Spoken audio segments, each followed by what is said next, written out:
Chapter 2: Change Your Thinking. There is a law in psychology that if you form a picture in your mind of what you would like to be, and you keep and hold that picture there long enough, you will soon become exactly as you have been thinking. William James. Once upon a time there was a woman, about 30 years old, married with 2 children. Like many people, she had grown up in a home where she was constantly criticized and often treated unfairly by her parents. As a result, she developed deep feelings of inferiority and low self-esteem. She was negative and fearful, and had no confidence at all. She was shy and self-effacing, and did not consider herself to be particularly valuable or worthwhile. She felt that she was not really talented at anything.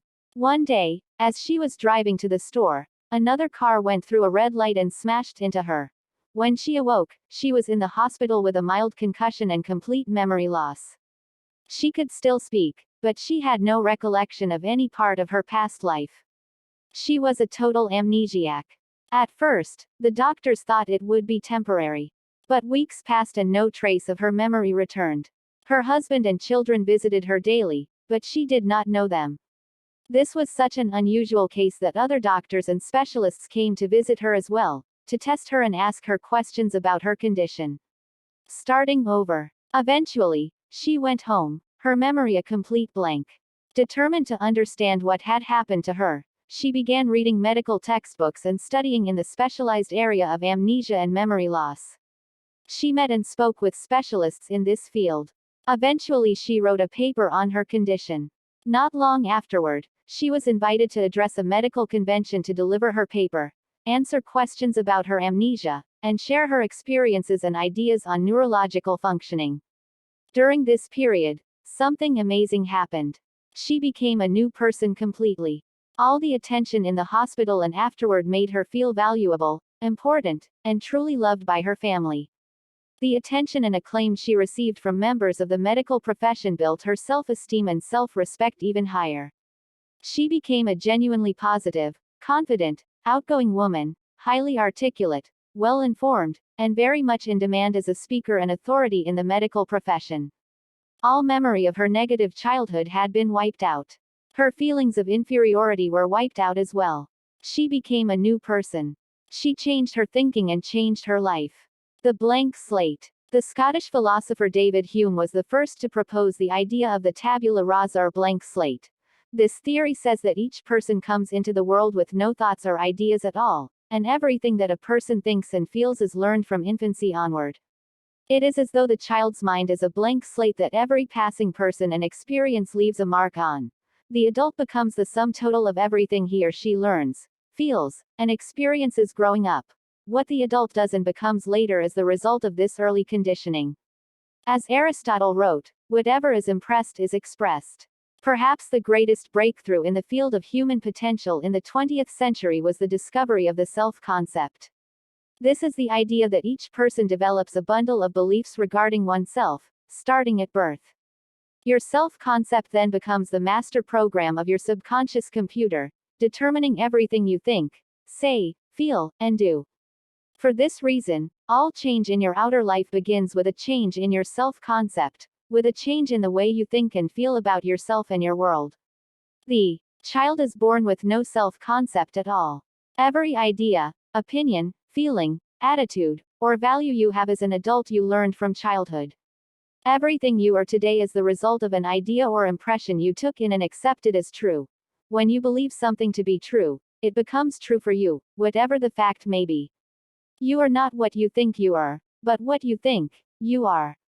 First impressions are lasting. If you were raised by parents who continually told you what a good person you were, who loved you, encouraged you, supported you, and believed in you, no matter what you did or didn't do, you would grow up with the belief that you were a good and valuable person. By the age of 3, this belief would lock in and become a fundamental part of the way you view yourself in relation to your world. Thereafter, no matter what happens to you, you would hold to this belief. It would become your reality. If you were raised by parents who did not know how powerful their words and behaviors could be in shaping your personality, they could very easily have used destructive criticism, disapproval, and physical or emotional punishment to discipline or control you. When a child is continually criticized at an early age, he soon concludes that there is something wrong with him. He doesn't understand why it is that he is being criticized or punished, but he assumes that his parents know the truth about him, and that he deserves it. He begins to feel that he is not valuable or lovable. He is not worth very much. He must therefore be worthless. Almost all personality problems in adolescence and adulthood are rooted in what psychologists refer to as love withheld. The child needs love like roses need rain. When children feel unloved, they feel unsafe and insecure. They think, I'm not good enough. They begin to engage in compensatory behaviors to make up for this inner anxiety. This sense of love deprivation is manifested in misbehavior, personality problems, bursts of anger, depression, hopelessness, lack of ambition, and problems with people and relationships. You are born unafraid. The child is born with no fears, except those of falling and loud noises. All other fears have to be taught to the child as he or she grows up. The two major fears we all develop are the fear of failure or loss and the fear of criticism or rejection. We begin to learn the fear of failure if we are continually criticized and punished when we try something new or different. We are shouted at and told, no. Get away from there. Stop that. Put that down. Physical punishment and the withholding of love, possibilities that scare us and make us feel insecure, often accompany these shouts and criticisms. We soon begin to believe that we are too small, too weak, incompetent, inadequate, and incapable of doing anything new or different. We express this feeling with the words, I can't, I can't, I can't. Whenever we think about doing something new or challenging, we automatically respond with feelings of fear, trembling, and a churning stomach. We react exactly as if we are afraid of getting a spanking. We say, I can't, over and over. The fear of failure is the primary reason for failure in adult life. As the result of destructive criticism in childhood, we hold ourselves back as adults. We sell ourselves short. We quit before we even try the first time. Instead of using our amazing minds to figure out how to get what we want, we use our reasoning ability to create reasons why we can't, and why the things we want are not possible for us. The need to be loved.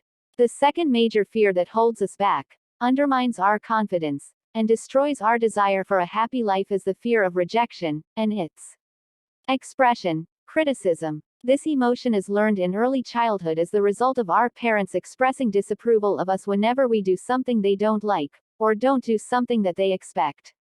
As a result of our displeasing them, they become angry and withdraw the love and approval we need so much as children. The fear of being unloved and alone is so traumatic for a child that she soon conforms her behavior to do whatever she thinks her parents will approve of. She loses her spontaneity and uniqueness. She begins to think, I have to. I have to. I have to. She concludes, I have to do whatever mommy and daddy want me to, or they won't love me, and I'll be all alone. Conditional love. As an adult, a child raised with what is called conditional love, as opposed to unconditional love, the greatest gift one person can give to another, becomes hypersensitive to the opinions of others. In its extreme form, he cannot do anything if there is the slightest chance that someone else may not approve. He projects his childhood relationship with his parents onto the important people in his adult life: spouse, boss, relatives, friends, authority figures, and tries desperately to earn their approval, or at least not lose it. The fears of failure and rejection, caused by destructive criticism in early childhood, are the root causes of most of our unhappiness and anxiety as adults. We feel, I can't, or, I have to, continually. The worst feeling is when we feel, I can't, but I have to. Or, I have to, but I can't. We want to do something, but we are afraid of failure or loss, or if we are not afraid of loss, we are afraid of disapproval. We want to do something to improve our lives, at work or at home, but we are afraid that we may fail, or that someone else may criticize us, or both. For most people, their fears govern their lives. Everything they do is organized around avoiding failure or criticism. They think continually about playing it safe, rather than striving for their goals. They seek security rather than opportunity. Double your rate of failure. The author Arthur Gordon once approached Thomas J. Watson Sr., the founder of IBM, and asked him how he could succeed faster as a writer. Thomas J. Watson, one of the giants of American business, replied with these profound words: "If you want to be successful faster, you must double your rate of failure. Success lies on the far side of failure. The fact is that the more you have already failed, the more likely it is you are on the verge of great success. Your failures have prepared you to succeed. This is why a streak of good luck seems to follow a streak of bad luck. When in doubt, double your rate of failure. The more things you try, the more likely you are to triumph. You overcome your fears only by doing the thing you fear until the fear has no more control over you. Your mental hard drive. Everything you know about yourself, all your beliefs, are recorded on the hard drive of your personality, in your self-concept. Your self-concept precedes and predicts your levels of performance and effectiveness in everything you do. Because of the law of correspondence, you always behave on the outside in a manner consistent with your self-concept on the inside. All improvement in your life therefore begins with an improvement in your self-concept. You have an overall self-concept that is made up of all your beliefs about yourself and your abilities. This bundle of beliefs includes all the experiences, decisions, successes, failures, ideas, information, emotions, and opinions of your life up to now. This general self-concept determines how and what you think and feel about yourself, and measures how well you are doing.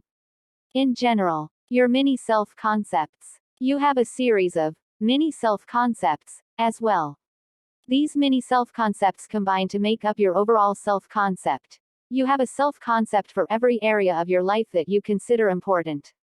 This mini self-concept determines how you think, feel, and perform in that area. For example, you have a self-concept for how healthy and fit you are, and how much you eat or exercise. You have a self-concept for how likable and popular you are with others, especially with members of the opposite sex. You have a self-concept for what kind of a spouse or parent you are, for how good a friend you are to your friends, how smart you are, and how well you learn.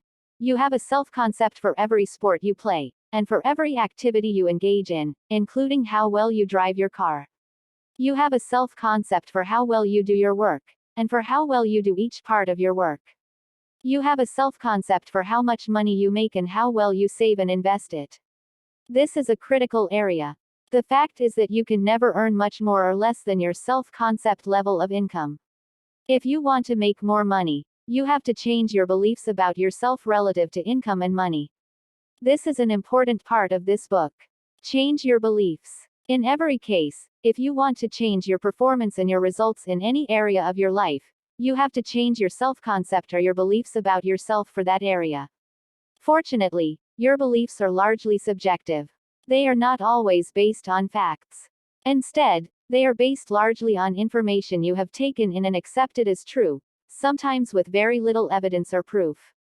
The very worst beliefs you can have are self-limiting beliefs of any kind.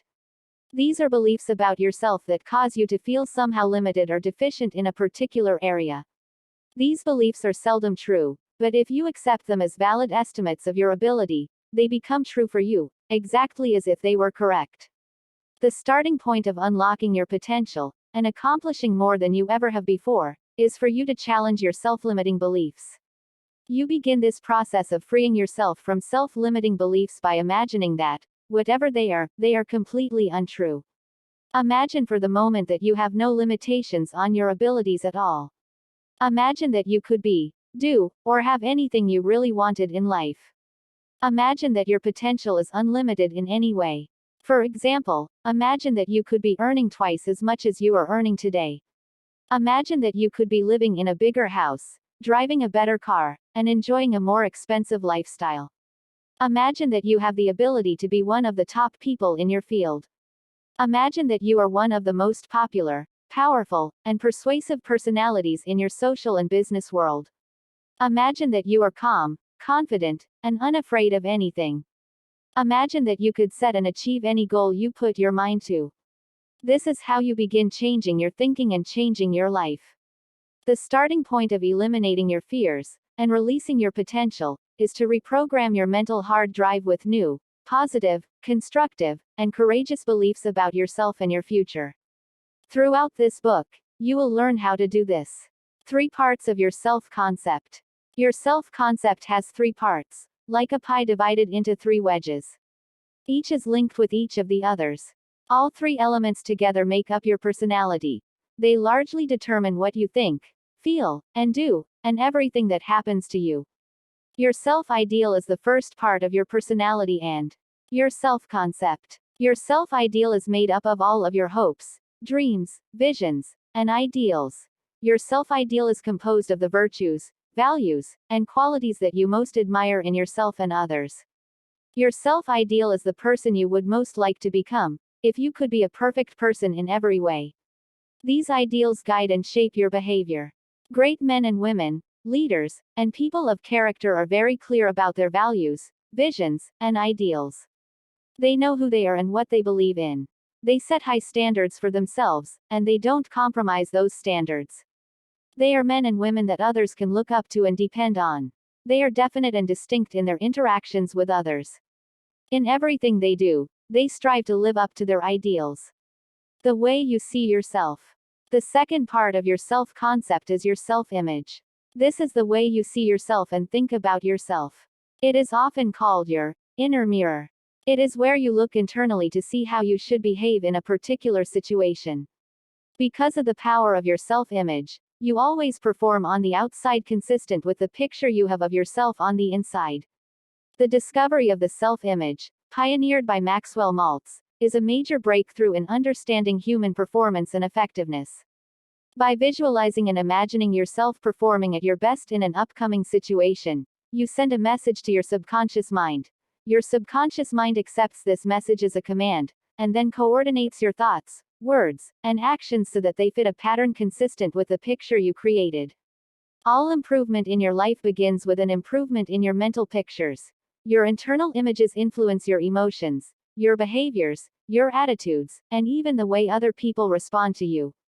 The development of a positive self-image is a vital part of changing your thinking and changing your life. How you feel about yourself. The third part of your self-concept is your self-esteem.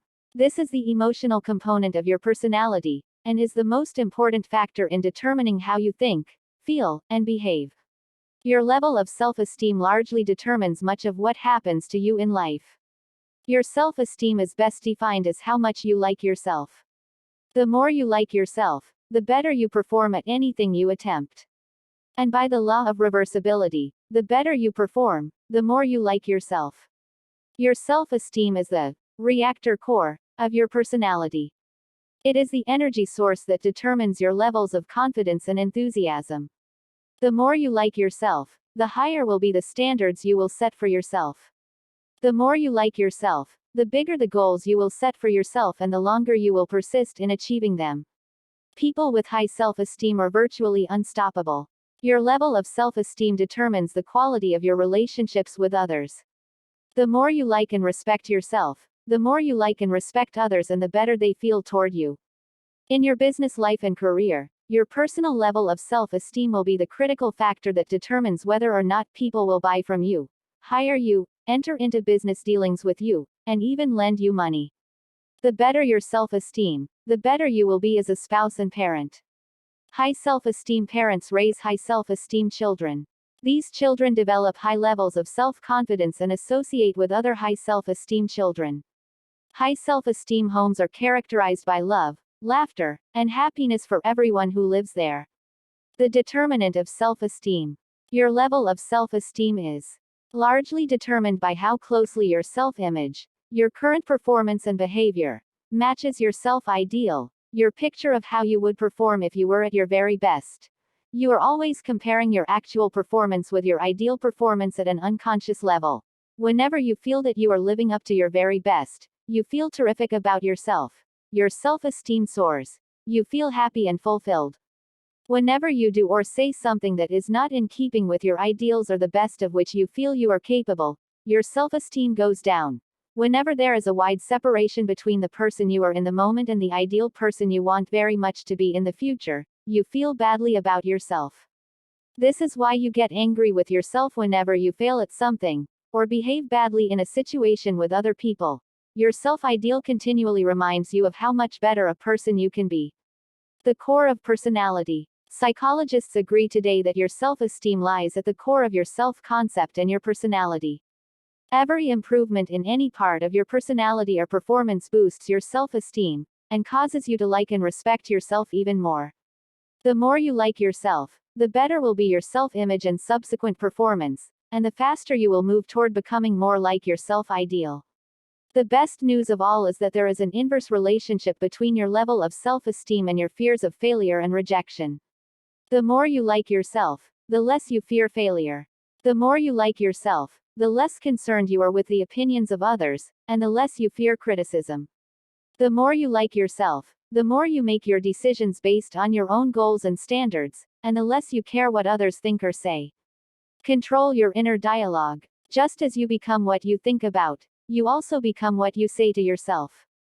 The most powerful words you can repeat to yourself, especially if you are feeling tense or uneasy about an upcoming event, are the words, I like myself. I like myself. I like myself. Whenever you say, I like myself, your fears diminish and your courage increases.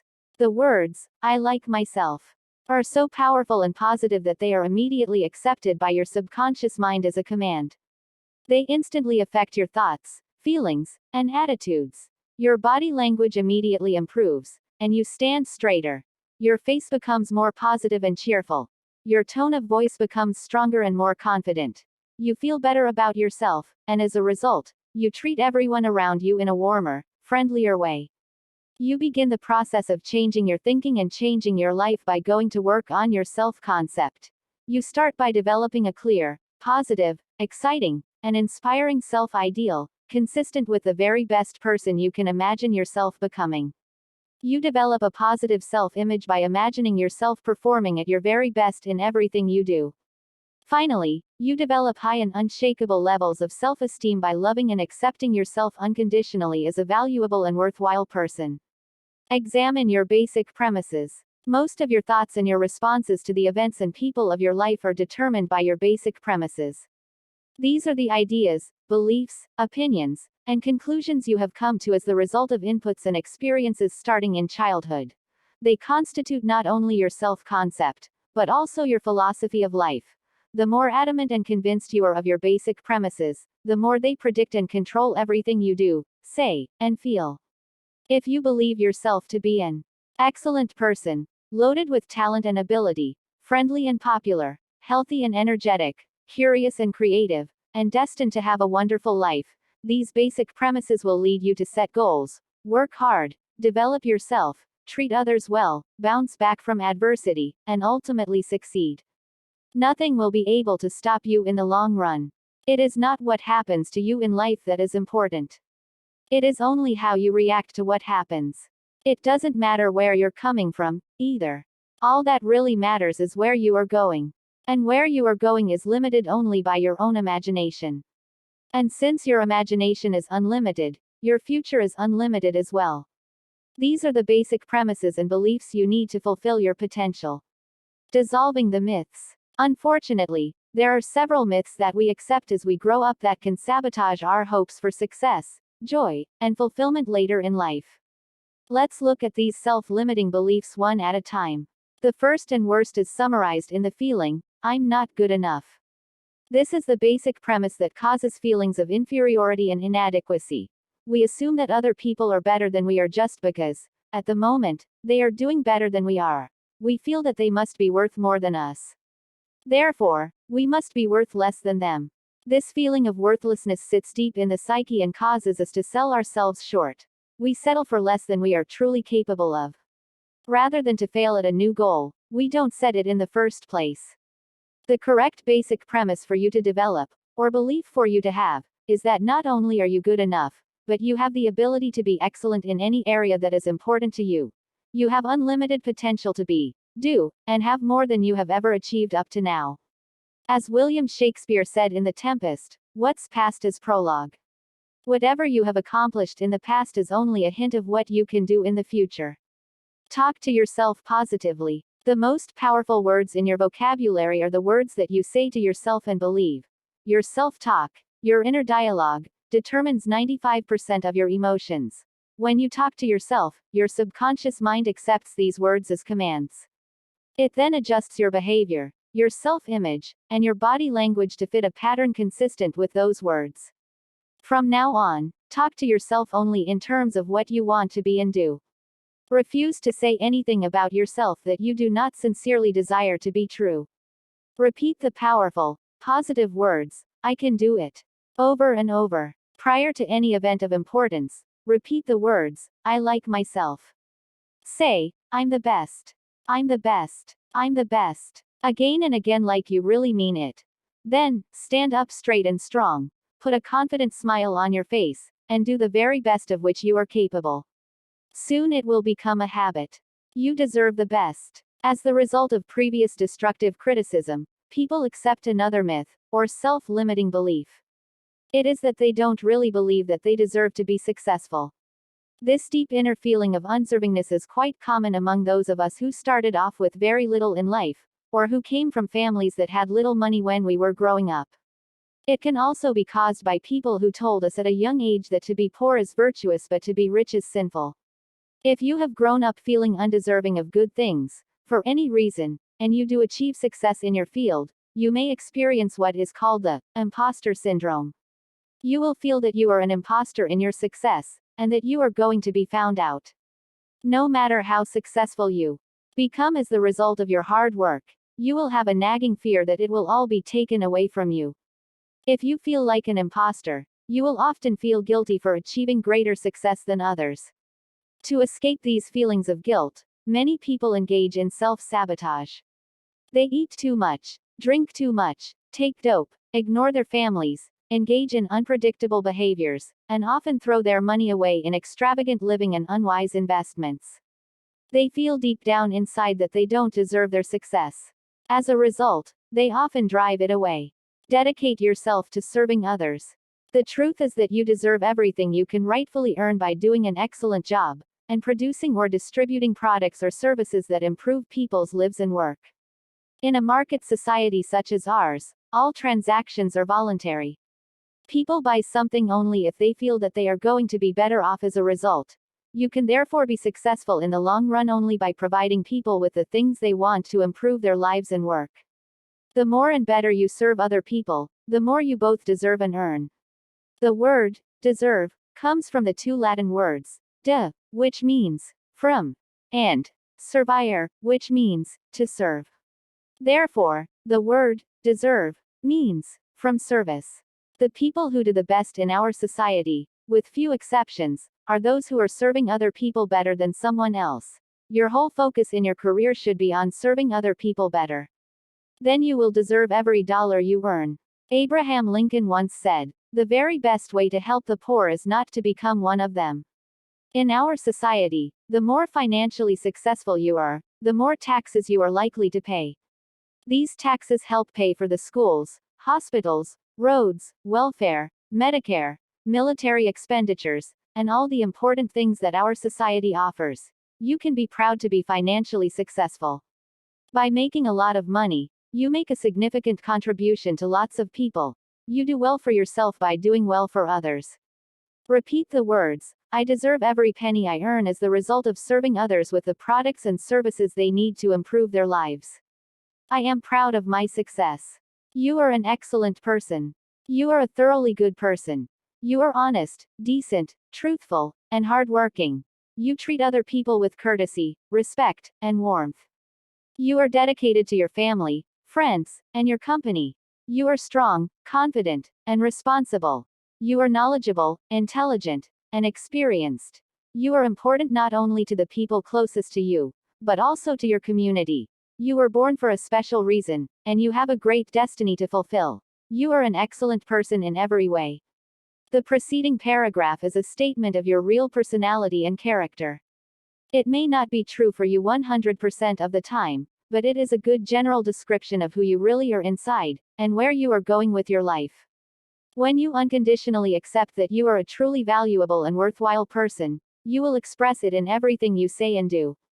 Over time, it will become true for you. Your ideal will become your reality. Repeat to yourself, "I like myself and I love my life. I am a thoroughly good person in every way, and I always do my very best at anything I attempt." The Mental Software Store. Imagine that there was a store that sold mental programming. You could purchase any self-concept, belief, or attitude that you wanted and install it in your brain, and that is the person you would be from then on. If such a store existed, and you could buy